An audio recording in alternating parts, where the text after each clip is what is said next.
Nabanggit na kanina na nitong mga nakaraang araw lamang, Martes, October 8, ay natapos muli ang pagpapile ng candidacy ng mga nagnanais na maupo sa iba't ibang pwesto o posisyon sa ating bansa. Ito man ay nasyonal o lokal sa susunod na taon. Ito nga yung midterm elections at muli tayo ay maghahalal ng inaakala nating na nararapat ng mga lingkod bayan.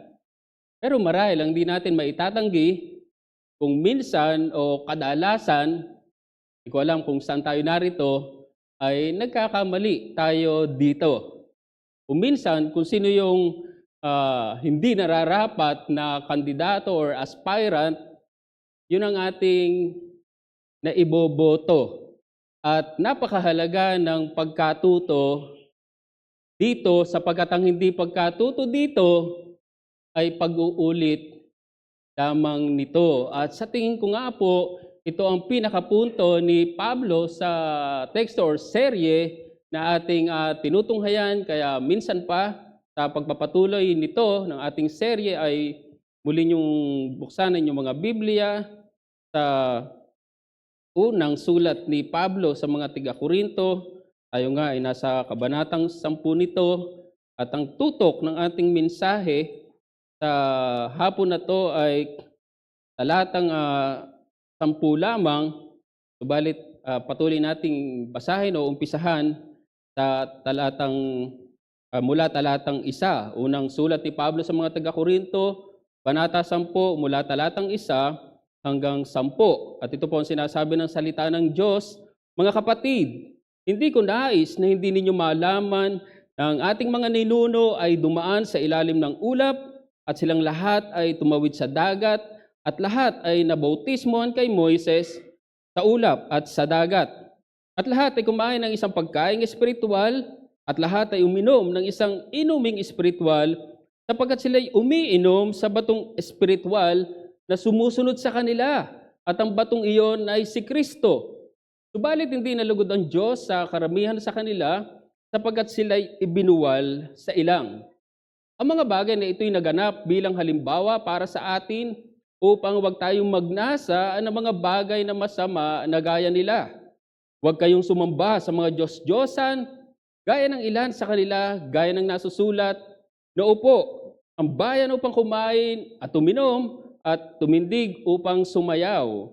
Huwag kayong makiapid, gaya ng ilan sa kanila na nakiapid at namatay sa isang araw ay 23,000. Huwag nating tuksuhin si Kristo na gaya ng pagtukso ng ilan sa kanila at sila'y pinuksa ng mga ahas. Talatang 10. Huwag din kayong magbulong-bulungan. Gaya ng ilan na nagbulong-bulungan at sila'y pinuksa ng mga tagapuksa. Matapos nga ang naging pagpapaalala ni Pablo dito sa mga taga-Korinto patungkol sa kahalagahan ng disiplina sa sarili, Kabanata 9, talatang 24 hanggang 27, bago ang ating teksto, siya ay dumako sa marahil higit pang pagpapaalala sa kanila na nangyari sa kanilang mga ninuno doon sa ilang. Ipinakita diyan na sila ay dumaan sa ilalim ng ulap at dagat o tumawid sila doon at sila daw ay nabautismuhan kay Moises sa pamamagitan ng ulap at dagat na ito. Ipinakita din diyan na silang lahat ay kumain ng isang pagkaing espiritual, gayon din ng isang inuming espiritual, at ang napakaganda dito ay pinatungkol ito kay Kristo. Si Kristo mismo yung bato na ininuman ng mga Israelita noon sa kanilang paglalakbay sa ilang. So diyan mapapansin nyo kung papaano kinalingan ng Diyos ang bayang Israel sa kanilang paglalakbay sa ilang. Pero hindi iyon natatapos doon. Ipinakita dito ni Pablo bilang paalala sa kanila na karamihan daw sa kanilang mga ninunong ito ay hindi kinalugdan ng Diyos. Ibig sabihin, napahamak sila. At alam natin ang kwento niyan. Ngayon, ang sinasabi dito ni Pablo, nangyari daw ang mga bagay na ito bilang halimbawa sa atin. So diyan, at ang pinakalayunin niya nito ay upang hindi daw sila magnasa ng mga bagay na kung saan ay masama na gaya ng kanilang ginawa. So mapapansin nyo na tayo man ay pwedeng magnasa ng mga bagay na ninasa ng mga Israelita noon. Ibig sabihin kung paanong sila nagkamali o nagkasala noon, tayo man ay pwedeng ganon ang mangyari. Kaya napakahalaga ng pagkatuto sa kanila. At dito nga si Pablo ay nagbigay ng ilang halimbawa ng kasalanan, sa katunayan ay 4 na hindi daw natin dapat tularan sa kanila, sa mga Israelita. At ito yung pagiging mapagsamba sa mga Diyos-Diyosan, ito yung pagiging mapakiapid, ito yung pagiging mapanukso o mapagsubok kay Kristo, at pang-4 at panghuli, at ito nga yung ating tutunghayan ngayon, ang pagiging mapagbulong. Minsan pa, itong ating simpleng mensahe bilang pinaburan sa pamamagitan ni Kristo, huwag maging mapagbulong. Bilang pinaburan sa pamamagitan ni Kristo, huwag maging mapagbulong.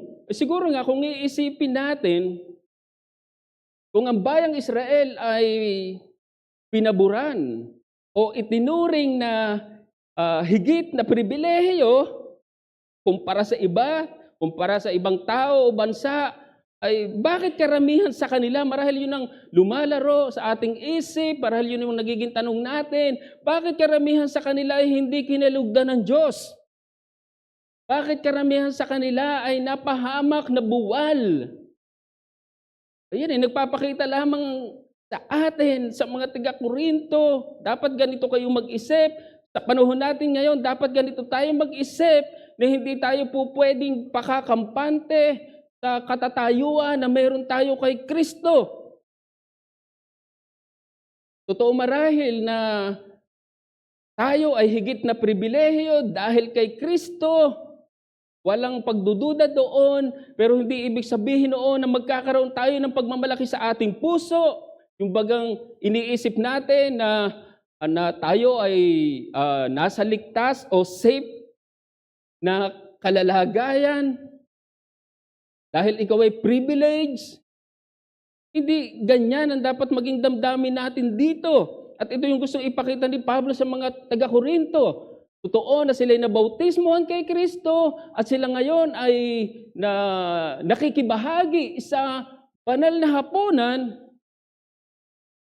Pero dapat sila ay mayroong tamang pagtingin dito. O marahil ang iglesia, ang Grace Baptist Church ay nabautismohan kay Kristo. Ngayon ay nakikibahagi sa banal na hapunan. Noong 1 linggo lamang ay ginanap natin yan. Pero dapat tama ang iyong pagtingin dito. Huwag kang magkaroon ng pagmamalaki. Huwag kang magkaroon ng damdamin na parang higit ako sa iba. Ngayon, nais kong tunghayan natin ang 2 bagay na may kinalaman sa pagiging mapagbulong. Una, ito ay kawalang pagkilala sa autoridad. Ito ay kawalang pagkilala sa autoridad o pinuno. At pangalawang bagay, ito ay kawalang pagtitiwala kay Kristo. Ito ay kawalang pagtitiwala kay Kristo.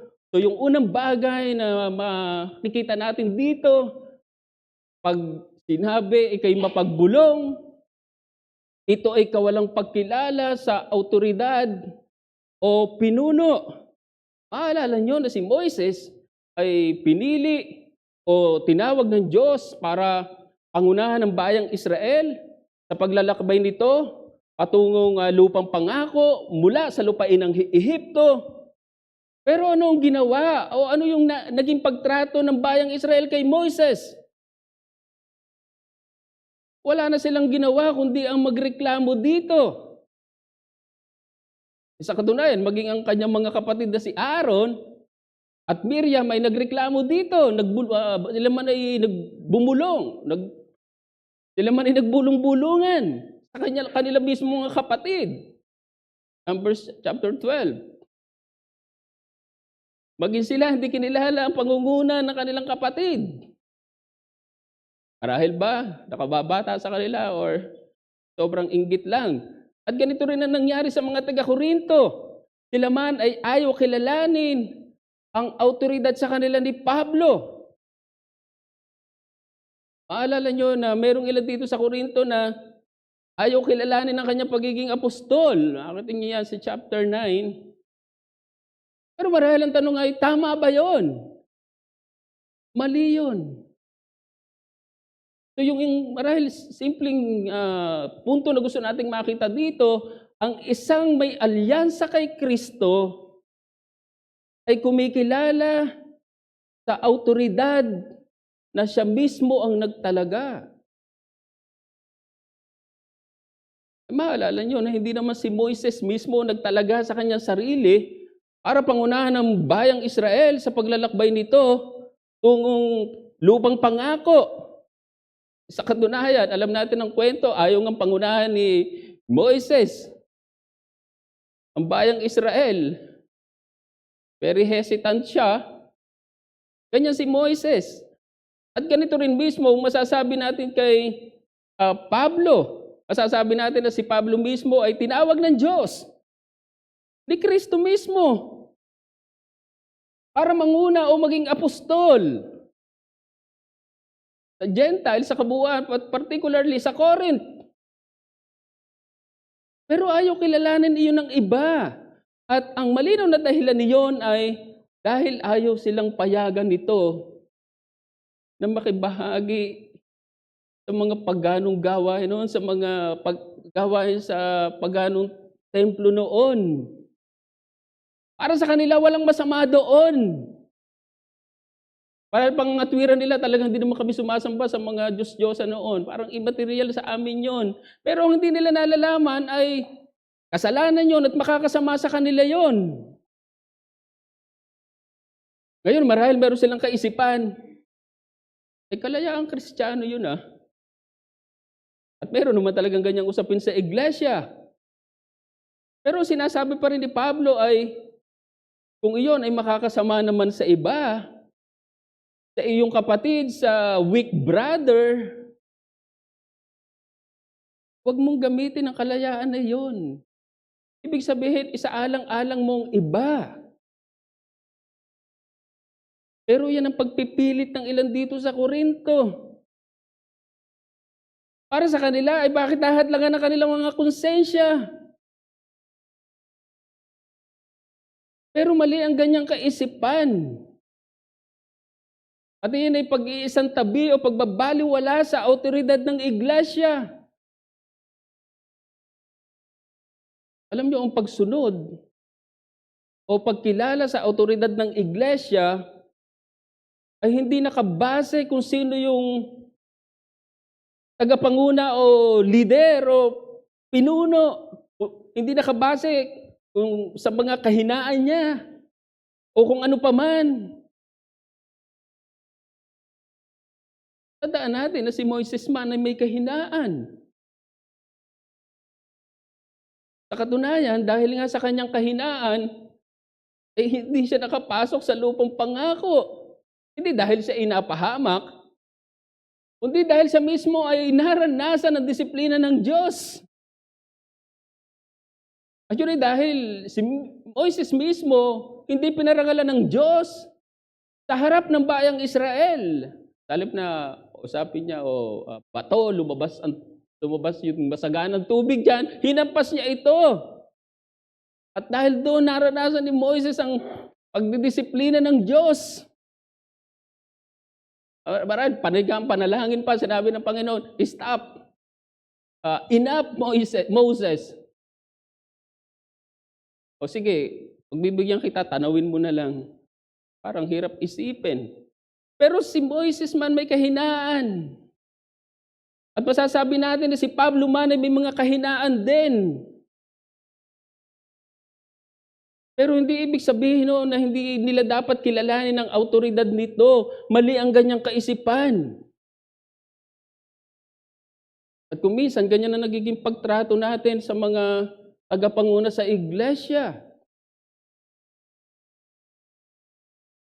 Alam niyo kung parang iniisip mo na problema ang isang tagapanguna sa isang iglesia, dahil, may tagapanguna nga tayo, problema naman, sakit sa ulo, ay lalong problema kung wala nito. Isipin na lamang natin kung walang tagapanguna ang bayang Israel sa kanilang paglalakbay patungong lupang pangako, hindi kaya lalo silang napahamak?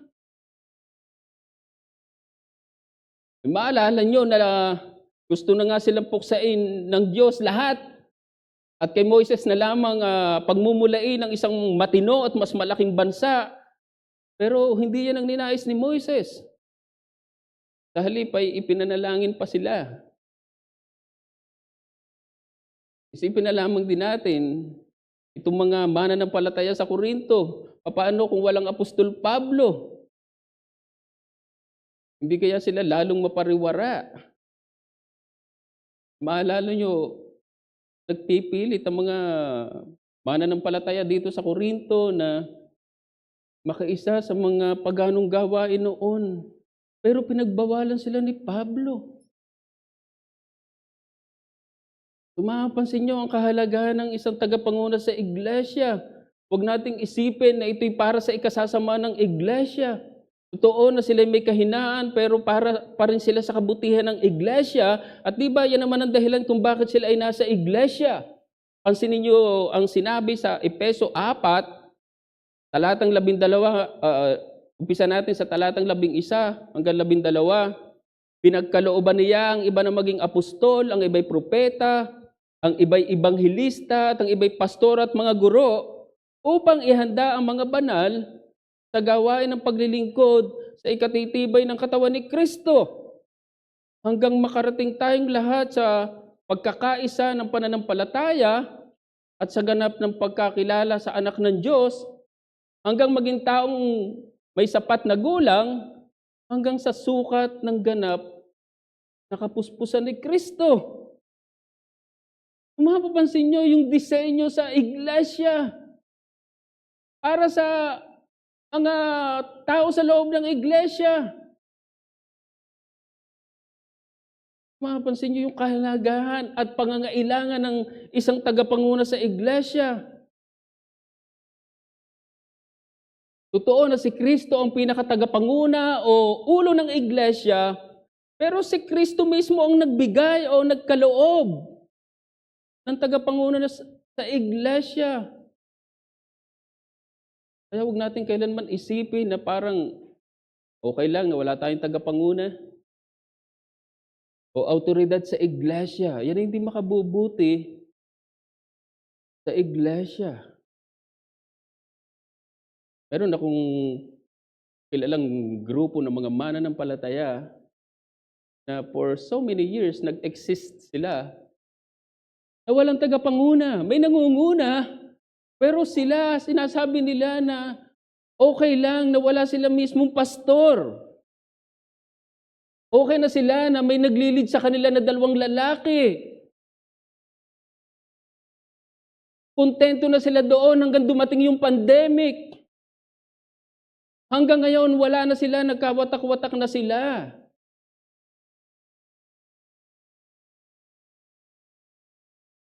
Ganyan mo tingnan ang kalalagayan ng isang iglesia na walang tagapanguna o hindi kumikilala sa autoridad.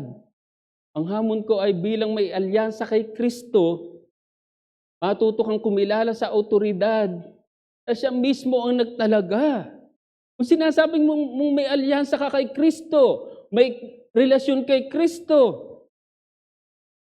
matuto kang kumilala sa autoridad na siya mismo ang nagtalaga o nagkaloob. O nakita natin kanina ang dahilan kung bakit ayaw kilalanin ng mga taga-Korinto ang autoridad ni Pablo. Marahil at least ilan sa kanila. Yun dahil ayaw silang payagan ito na makibahagi sa mga pagan feast noon. Pero kung iisipin natin, ano kaya yung pinakaugat nito?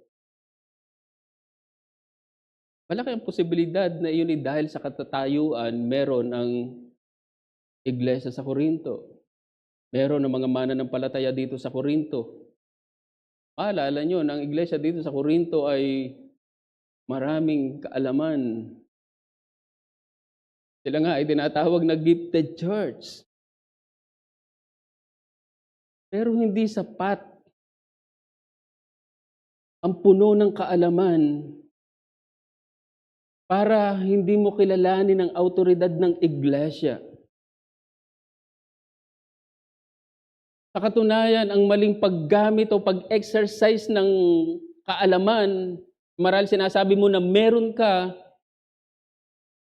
ay pwedeng makasira sa iglesia. Sabi ni Pablo, chapter 8, verse 1b, knowledge puffs up, but love edifies. At kung minsan dito tayo nagkakamali, kung minsan dahil marami tayong alam, ayaw na natin kumilala sa autoridad ng iglesia. Totoo marahil na sa isang banda, mahusay ka pa sa isang tagapanguna ng iglesia. Marahil kung susukatin mo ang isang tagapanguna ng iglesia, parang mas magaling pa ako doon . Marahil sa pagsasalita, marahil sa doktrina. Pero hindi yung sapat. Para hindi mo kilalanin ang kanyang autoridad. Hindi pinag-uusapan dito yung pagiging bulag na tagasunod. At mali ang bulag na pagsunod. Sapagkat yun ay pagsunod sa tao at hindi kay Kristo. Alam niyo, kung minsan mayroong mga iglesia na ang basihan ng pagsunod ay dahil sa leader or tagapanguna, mali yun. Pero hindi naman ibig sabihin noon na hindi mo kikilalanin ang autoridad ng iglesia. Sa katunayan, ang hindi pagkilala sa autoridad ng iglesia ay hindi pagkilala sa autoridad mismo ni Kristo. Kaya nga yung pagrereklamo sa autoridad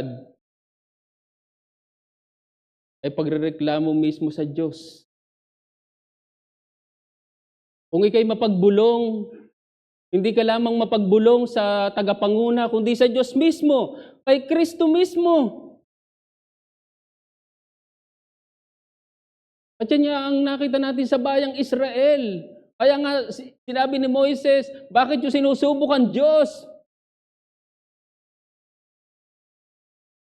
At ganyan din na nangyari sa Corinto at hindi ganyan ang marapat mangyari sa atin, mga kapatid. Isang iglesyang mapagbulong. Sa bawat pamamahala o administrasyon sa ating bansa, lagi diyang merong pumupuna. Ito yung tinatawag natin ng mga left, mga kaliwa.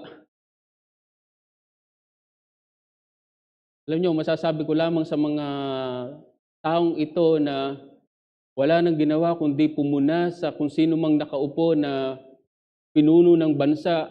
Ang masasabi ko lamang sa kanila ay sila yung mga tao na hindi marunong kumilala sa autoridad. Ito yung mga tao na ang gustong masunod ay kanilang sarili at hindi yung isang lider. Ang hirap isipin na parang sa iglesia mayroong left, mayroong kaliwa. Huwag sanang mangyari ang ganun sa atin. Ang pagiging mapagbulong ay kawalan ng pagkilala sa autoridad. Pangalawang bagay, lalong higit, ito'y kawalang pagkilala kay Kristo. Alam natin, sa umpisa pa lamang ay ipinangako na ng Diyos sa mga Israelita na ibibigay sa kanila ang lupain ng Kanaan, ang lupain ng mga Kananeo, pero hindi nila sinampalatayanan iyon. Pansinin niyo ang sinabi ng bayang Israel matapos ang report ng at least yung 10 bad spies, 10 masamang espiya Sa chapter 13 yon. Pagdating sa chapter 14 ng Numbers, verse 1 to 4, mahaba yan, basahin lang natin ang mula talatang 1 hanggang 4. Kaya't ang buong kapulungan ay sumigaw ng malakas, at ang taong bayan ay umiyak ng gabing yon. At nagreklamo ang lahat ng mga anak ni Israel laban kina Moises at Aaron. Sinabi sa kanila ng buong sambahayan, namatay na sana tayo sa lupain ng Ehipto, o kaya'y namatay na sana tayo sa ilang na ito. Bakit tayo dinala ng Panginoon sa lupaing ito upang tayo bumagsak sa tabak? Ang ating mga asawa at ang ating mga anak ay magiging biktima. Hindi ba mas mabuti sa atin na tayo magbalik sa Ehipto? Kaya sinabi nila sa isa't isa, maglagay tayo ng isang pinuno at tayo magbalik sa Ehipto. So diyan mapapansin yung kawalang pagtitiwala ng mga taong ito, at ito ang ayaw mangyari ni Pablo sa mga taga-Korinto. So ang isang may alyansa kay Kristo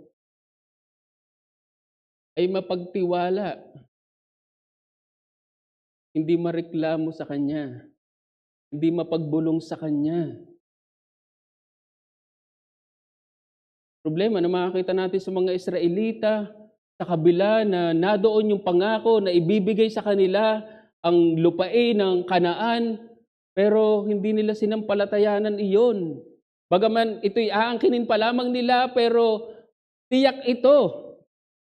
Pero hindi nila sinampalatayanan iyon. Ngayon pagdating sa mga taga-Korinto, meron silang higit na dahilan na magtiwala kay Kristo. Pero anong nakita natin sa mga taga-Korinto? Sila ay nakikipag-alyansa sa ibang mga Diyos. Ayaw nilang makinig kay Pablo. Sila ay naging mapagsamba sa mga Diyos-Diyosan.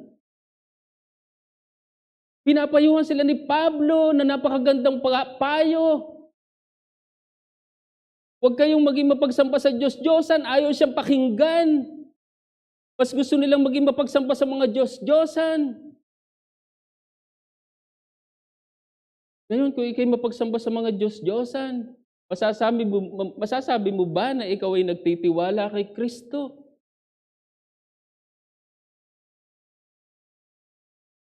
Bagaman nga, marahil hindi ka sumasamba sa mga imahe, pero baka may iba kang imahe o mga Diyos-Diyosan sa iyong puso. Pwedeng kayamanan. Ngayon, kung ang kayamanan na ang iyong nagiging Diyos-Diyosan o higit sa iyo, magtitiwala ba yun kay Kristo? At merong mga tao, kayamanan na pinagkakatiwalaan sa kanilang buhay. Iniisip nila na dahil meron silang salapi, okay na sila. Para bagang madadala nito sila sa langit. Para bagang ilalapit sila nito sa Diyos. Nagkakamali sila. Meron ding mga tao na pinagkakatiwalaan sa kanilang sarili ay ang kanilang mismong mga sarili. Marahil iniisip nila na dahil mabuti silang tao, okay na sila. Magiging katanggap-tanggap na sila sa Diyos, pero nagkakamali sila. At marahil napakarami pang bagay na pwede nating sabihin na o pwede nating pagkatiwalaan sa ating mga buhay liban kay Kristo. Ay minsan pa nais kong tawagin ang pansin ng mga kasama namin ngayon, mga bisita o mga mahal sa buhay. Ang tanong ko sa inyo, ano ang mga bagay na inyong pinagkakatiwalaan sa inyong buhay? Di ba na magtiwala kayo kay Kristo, mapapahama kayo? Nakita niyo ang nangyari sa bayang Israel? Dahil sila'y mga mapagsamba sa mga Diyos-Diyosan, dahil gusto nilang bumalik sa Ehipto, sa lupain ng pagkaalipin, Yan ang lagi nilang nasa isip. Karamihan sa kanila napahamak. At ganyan din ang pwedeng mangyari sa'yo. Pero ayaw ko na ganito ang mangyari sa inyo. Kaya ang aking pagsusumamo sa inyo, ilagay ninyo ang inyong pagtitiwala kay Kristo lamang. Huwag niyo itong ilagay sa anumang mga Diyos-Diyosan dito sa mundo. Sa kayamanan ba? Ang Diyos-Diyosan mo ba ay ang iyong mismong sarili? Ikaw ang makapagsasabi kung ano yung pwedeng maging Diyos-Diyosan sa iyong puso. Mabibigo ka kung dito mo ilalagay ang iyong pagtitiwala. Pero para sa may alyansa na kay Kristo, ang inaasahan sa atin ay patuloy na pagtitiwala sa Kanya.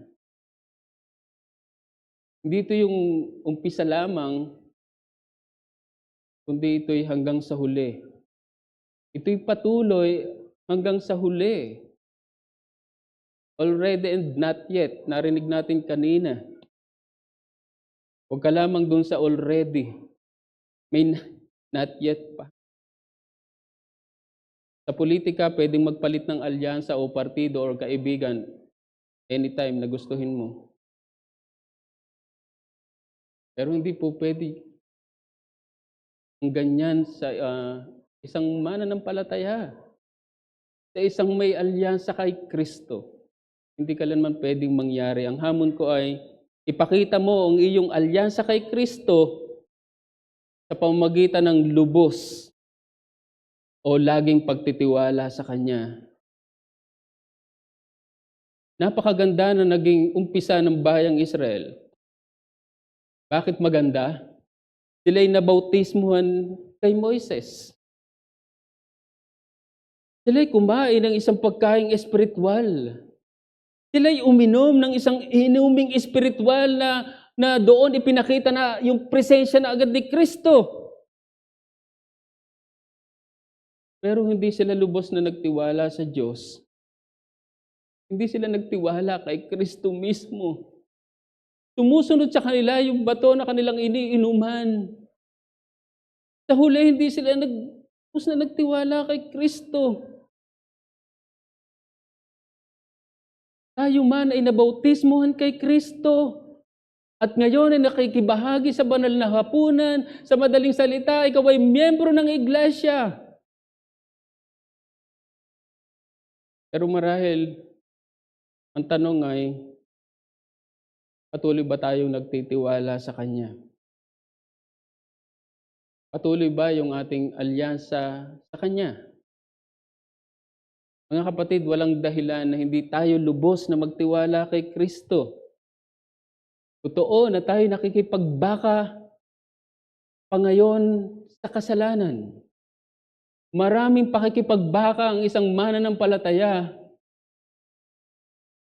dito sa mundo. Ang iglesia ay marami pang pakikipagbaka na marahil kanyang pagdadaanan. Pero isang araw ay lulubusin niya ang ating kaligtasan. Grabing glory. Parang hindi mo lubos maisip. Yung ikaw ay nasa maluwalhati ng kalalagayan dahil dumating ka na sa kaligtasan. Wala pa yon. Hindi pa yun lubos. Maluwalhati na siya, maganda na siya. Pero lulubusin pa yon.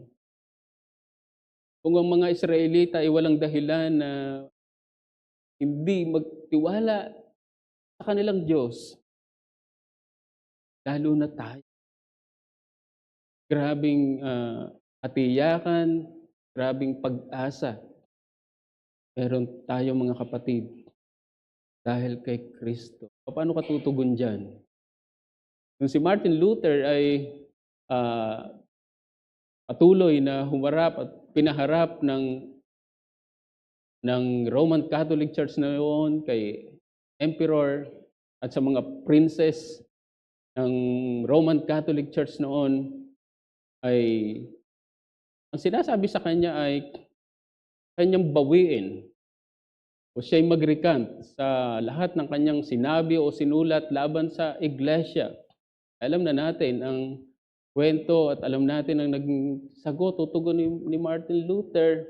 Sinabi niya na hindi niya babawiin ang anumang sinabi niya laban sa iglesia ng Katolik. At sa huli ang sabi niya ay, "So help me God." Mga kapatid, marahil humaharap tayo sa maraming kaaway. Ano man ito, ano man 'to, tukso, ang kasalanan o anumang marahil kaaway ang nasa paligid natin. Marahil ang tanong ay, tayo ba ay mananatiling magtitiwala kay Kristo? Yung alyansa natin ay mananatili sa Kanya. Sana katulad ni Martin Luther ay nanindigan at ang kanyang panalangin ay tulungan nawa siya ng Diyos. Pareho din ang ating panalangin na sa paninindigan natin sa alyansa kay Kristo, tulungan nawa tayo ng Diyos. At sa ating himno na aawitin bilang tugon, ay sana ito nga yung ating maging resolve or ito yung ating maging panalangin. Ang sabi sa pinakakoro nito, Jesus, ako'y umaasa, tiwala ang kaluluwa, bigyan mong yung biyaya nang sa'yo'y magtiwala. Awitin natin bilang tugon kay tamis na magtiwala. Bukas po tayo sa panalangin, mga kapatid. O dakilan naming Diyos, aming mapagbiyaya, nagpapasalamat kami muli sa mga oras na to, sa iyong mga salita na patuloy na nagpapaalala at humahamon sa aming pananampalataya o sa aming alyansa kay Kristo. Nakita namin, Panginoon, ang samaan ng kasalanan, ng pagiging mapagbulong o mareklamo. Nakita namin na ito ay nagpapakita ng kawalang pagkilala sa autoridad o sa pinuno na ikaw mismo ang nagkaloob. Tulungan niyo kami, Panginoon, sa mga bagay na ito sapagkat kung minsan umiiral sa amin ay aming mga sariling kaisipan, kung minsan ay dahil sa aming mga kaalaman ay natutokso kami na hindi kilalanin ang iyong mismong itinalaga, iyong ipinagkaloob na pagpapala sa iglesia. Tulungan niyo kami sa mga bagay na ito, Panginoon. Nakita namin lalong higit na ang pagiging mapagbulong at umareklamo ay kawalan ng pagtitiwala kay Kristo. Panginoon, nawa ay tulungan niyo kami na makita ang aming lubos at laging pagtitiwala kay Kristo. Makita ito sa uri ng aming pamumuhay. Hindi kami maging mapagsamba sa mga Diyos-Diyosan. Tunay nga na kung minsan ay marami kaming mga nagiging Diyos-Diyosan sa aming puso gaya ng kayamanan. At ito ang aming pinagkakatiwalaan sa aming mga buhay. Marahil hindi kami mauubusan ng mga bagay na pwedeng umagaw ng aming pansin sa iyo, o aming Panginoon. Dalangin namin na mahabag ka sa amin, mahabag ka sa bawat isa, mahabag ka sa iglesyang ito. Tulungan niyo kami na laging magtiwala sa iyo gaya ng aming inawit. Yan niyo kami ng biyaya. Magtiwala sa iyo. Tulungan niyo kami sa mga bagay na ito at hayaan niyo na patuloy naming itaas sa iyo ang aming mga bisita, aming sa buhay.